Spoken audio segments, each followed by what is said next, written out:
तो सीधा ब्राह्मण न जान। मैं क्षत्रिय कुल का द्रोही हूँ, भृगु वंश की ही ब्रह्मचारी, अति क्रोधी और निर्मोही हूँ। मेरे फटे रहे कई खून की नदियां बहा दी है इस आर्या भूमि की मिट्टी पर, कई क्षत्राणी प्राण बना दी है। सहस्त्र बहू के वो दंड काटने वाला है, तू भी जरा देख इस फरसे को जो तेरा लहू चाटने वाला है। क्यों बूढ़ा पर्चा दिखलाकर, क्यों बूढ़ा पर्चा दिखलाकर क्षत्रिय कुमार को डरा रहे? बलिहार, आप तो भूखों से बड़े बड़े पर्वत उठा रहे। हम उस माई के ला नहीं, हम उस माई के ला नहीं जो हवा से डर जाए, या सुई मुई के पेड़ नहीं जो उंगली से मुरझा जाए। आयुष्मान था, कहो राजा जनक क्या कारण है? यहाँ पर ये भारी भीड़ भाड़ कैसी है और ये वीरों की छेड़छाड़ कैसी है? विप्रवर, मैंने अपनी पुत्री सीता का स्वयंवर चाहा था। उसमें ये शर्त रखी थी, जो इस धनुष को तोड़ेगा वही सीता से नाता जोड़ेगा। है ये मेरे गुरु का धनुष किसने तोड़ा है? उसे जगह मेरे सामने लाओ और अधिक देर न लगाओ। एक एक को जान से मारूंगा और सभी को मौत के घाट उतारूंगा। इतने में परशुराम को भूल गए और शायद इसीलिए इतने भूल गए। ऐ राजा जनक, मुझको जरा बतला, इस धनुष को किसने तोड़ा है? इस भरे स्वयंवर में किसने सीता से नाता जोड़ा है? उसे जगह मेरे सामने ला, वरना चौपट कर जाऊंगा। इस पृथ्वी पर जितना राज गिरा सब उल्ट उल्ट कर जाऊंगा।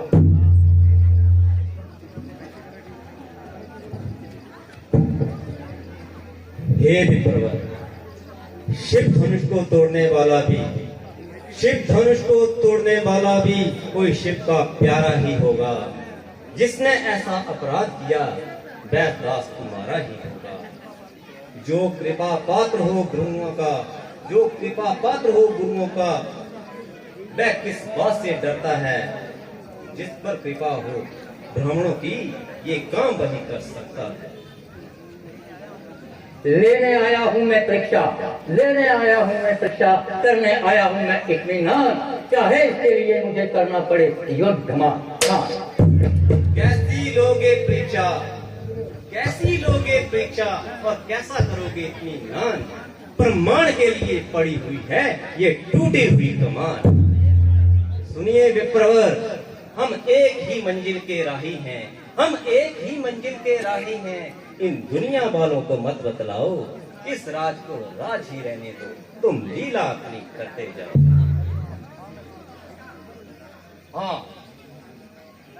हाँ, मैं समझ भी गया और जान भी गया कि तुम ही भगवान विष्णु के अंश अवतार हो।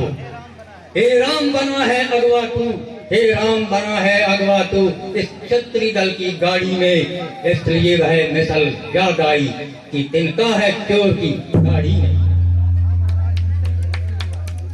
हाँ विप्रवर, मुझसे ये कसूर हुआ है और मेरे हाथों से ही ये धनुष टकना चूर हुआ है। क्या तुम्हें मौत की परवाह नहीं थी या जिंदगी की चाहत नहीं थी? बेशक खताबार हूँ और जो सजा दो उसके लिए सजावार। अच्छा, अभी बताता हूँ और इस दिमाग का मजाक सिखाता हूँ। हाजी महाराज, क्यों गेंद की भांति उछल रहे हैं और फिर बात के मयान से निकल रहे हैं? ये कमान बिल्कुल गली सड़ी थी और न जाने कब से कोने में पड़ी थी, जिसके लिए आप इतना तिल मिला रहे हैं और कैंची की तरह अपनी जबान चला रहे हैं। कभी पर्चा संभालते हो, कभी आंखें निकालते हो। अगर कुछ मतलब है तो बता दीजिए, अन्यथा चुपके से अपनी ला दीजिए।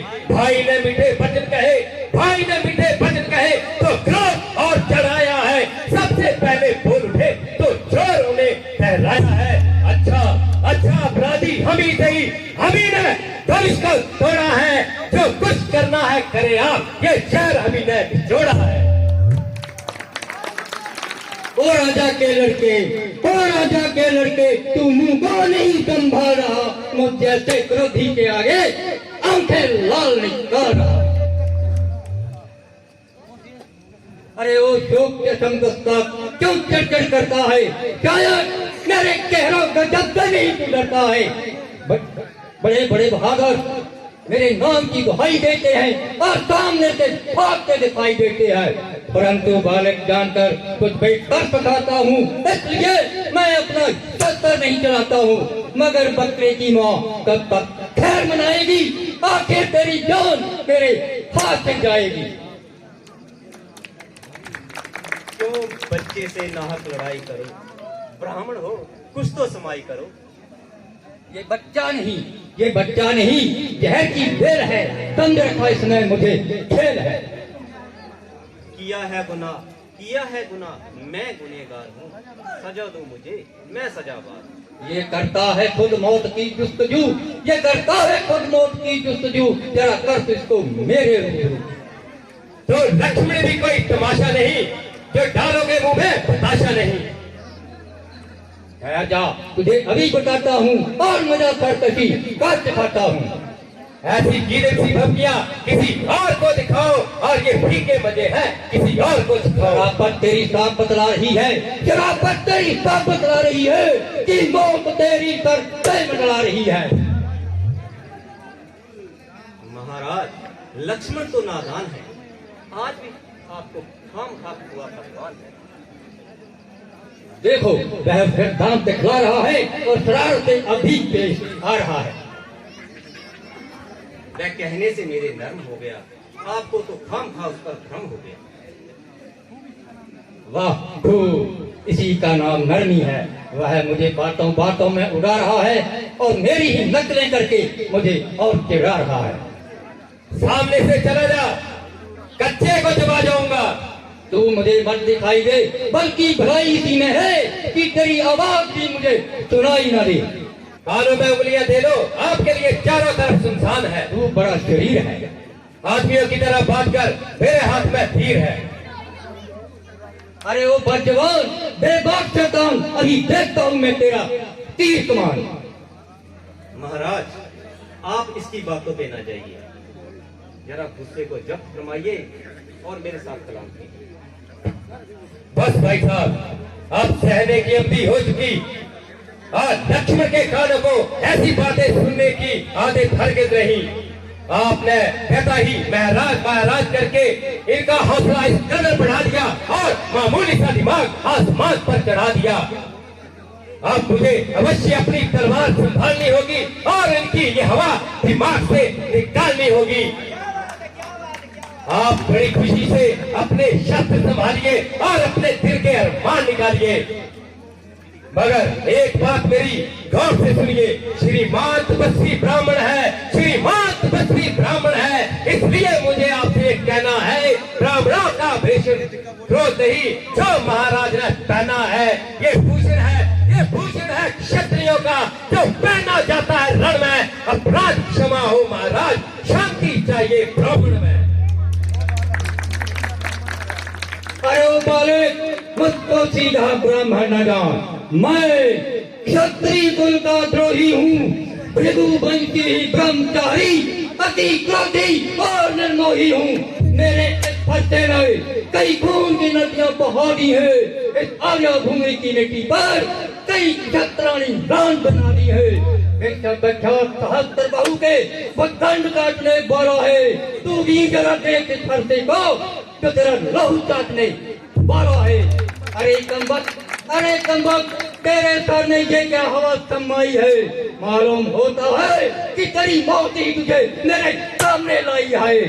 बड़े बड़े शूरवीर मेरी बहादुरी का सिक्का मानते हैं और मेरी ताकत को अच्छी तरह जानते हैं। कई क्षत्रिय मारे गए, कई मौत के घाट उतारे गए, जो भी सामने आया वह कदापि जीवित नहीं जाने पाया। जब ऐसे योद्धा मेरे मुकाबले की ताब न ला सके और मेरे सामने अपनी गर्दन नहीं हिला सके, तो तेरे जैसे बच्चों की मेरे सामने क्या औकात है? ये तो मेरे लिए एक मामूली सी बात है, अभी जरा सा फरसा हिला दूं तो तेरे जैसे हजारों को भूमि पर खिला दूं, परंतु तेरा इसमें कोई भी कसूर नहीं है, इसलिए तेरी जान लेना मुझे मंजूर नहीं है। बल्कि जिसने मेरे गुरु का घर तोड़ा है उसे खुदा की जेब नहीं तोड़ूंगा, बल्कि इस घर के बीच की नहीं उसे कीमत तोड़ूंगा। हाँ, अभी तो इजाजत के बाद नहीं आएगा तो कदापि भी मेरे इन हाथों से जेब नहीं जाने पाएगा। ये कीड़े सी भक्तियां, ये कीड़े सी भक्तियां दिखा किसी और को और अपनी शेखी जिता किसी और को। मेरे सामने तुम्हारी शेखी नहीं चलेगी, और जब तक जान में दम है तुम्हारी पानी में थाल नहीं चलेगी। वास्तव में तुम्हारा आज तक किसी से कोड़ा नहीं पड़ा, और कोई बुद्धिल ही होगा जो तुम्हारे सामने नहीं आना। इसलिए तुम्हारा हौसला इस कदर बढ़ गया और ये मामूली सा दिमाग आसमान पर चढ़ गया। अच्छा कुछ बुझाएगा नहीं, आज आपको अपनी ताकत आजमाने का मौका निकल जाएगा, और उधर हमारा भी परसों का अरमान निकल जाएगा। परंतु लक्ष्मण पहले बात करने में लाचार है, इसलिए नहीं कि तू ब्राह्मण कुमार है, मगर इसलिए कि तू हमारे गुरु विश्वामित्र जी का करीबी रिश्तेदार है। क्यों बूढ़ा पर्चा दिखलाकर क्षत्रिय कुमार को डरा रहे? बलिहार, आप तो भूखों से बड़े बड़े पर्वत उठा रहे। हम उस माई के लाल नहीं जो हवा से डर जाए, या सुई मुई के पेड़ नहीं जो उंगली से मुरझा जाए।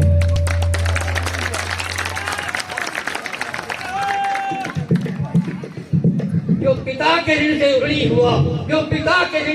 हुआ वह माता का बलिदाता है। इसी कारण ये हाथ एक बार फिर खुजलाया है। इस कारण मैं इस कर्जे का पूरा भुगतान करूंगा और अपने इस छोटे खर्चे से तेरा बलिदान करूंगा। अरे वो धूत, साक्षात शरारत की मौत, अब तो इतनी जबान चलाने लगा कि मेरी इज्जत भी खाक में मिलाने लगा।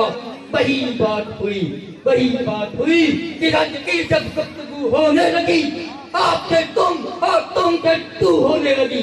खबरदार होशियार हो जा, मरने के लिए तैयार हो जा। मरने ना अब बिल्कुल कल्ला नहीं। एक ही बार में तेरी हड्डियां सुरमाना बना दूं तो मैं भी परसू गाँव नहीं।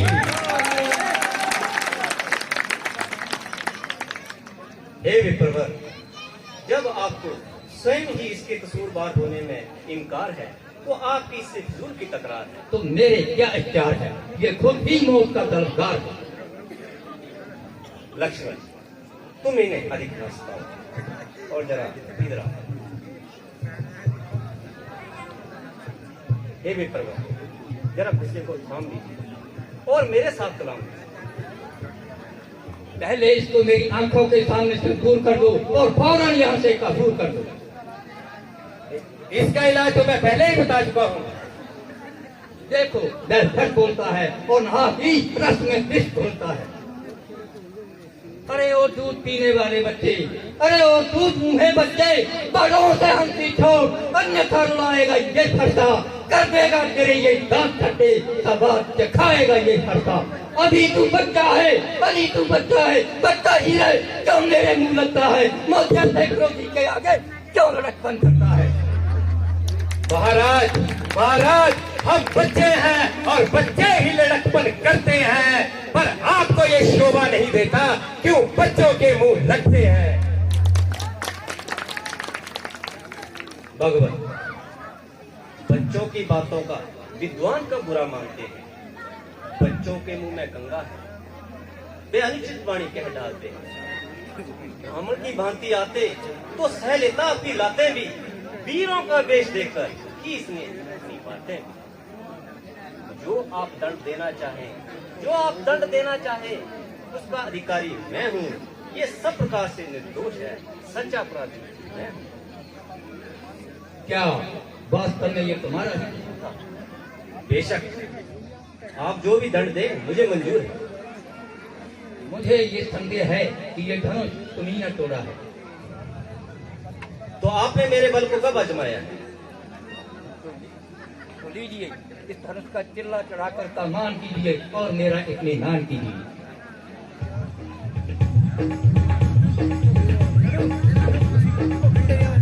लीजिए मगर, चिल्ला चढ़ गया। बस उतार लीजिए, मेरा इत्मीनान हो गया। मगर मेरा इत्मीनान तो नहीं, आपका इत्मीनान कैसा? हमारा इत्मीनान ऐसा कि जब एक बार मेरा तीर कमान पर चढ़ जाता है तो वह बिना किसी के प्राण लिए नहीं आता है। तो ये फिर किसकी जान लेगा? आपकी लेगा और किसकी? महाराज, ऐसा मत करना, नहीं तो मैं मर जाऊंगा। हे विप्रवर, एक तीर तो आपको सहना पड़ेगा, मगर घबराइए नहीं, दूसरा कदापि नहीं चला। महाराज, दूसरे की बारी ही नहीं आएगी। क्यों? एक ही तीर से जान निकल जाएगी। वाह, जान निकलने की आपने अच्छी कही। आधी जान तो मेरे में अब भी नहीं रही। बस मिश्र जी, भूज के जरा परसा तो उठाओ, कुछ अपने वीरता के जौहर तो दिखाओ। लक्ष्मण जी, मुझे क्षमा दिलाओ और मेरी जान बचाओ। तुम तो इतना उछलते थे, क्रोध में आकर के मेरी जीवा से कुछ ऐसे शब्द निकले थे। मुझसे क्या कहते हो? मैं तो तुम्हारी नजरों से पहले ही दूर हूँ और किसी भी प्रकार से सहायता करने के लिए मजबूर हूँ। भ्राता जी, देखते क्या हो, छोड़ दो तीर। महाराज, मैं आपका भिखारी हूँ, मुझे क्षमादान कीजिए और मुझ पर एहसान कीजिए। वाह भगवान, मैं आपकी इस लीला से अति प्रसन्न हूं। ये कैसी विचित्र लीला है कि भगवान विष्णु का छठा अंश अवतार, भगवान विष्णु के 7वें अंश अवतार अर्थात स्वयं विष्णु परशुराम के रूप में अपने ही अंश अवतार राम से अपना जीवन दान मांग रहे, मगर पृथ्वी से पाप मिटाने के लिए ये सब लीला करनी ही पड़ेगी। हे विपर, आपको तो अपने किए पर जरा शर्म नहीं, मगर शरण में आए हुए शत्रु पर वार करना क्षत्रिय का धर्म नहीं।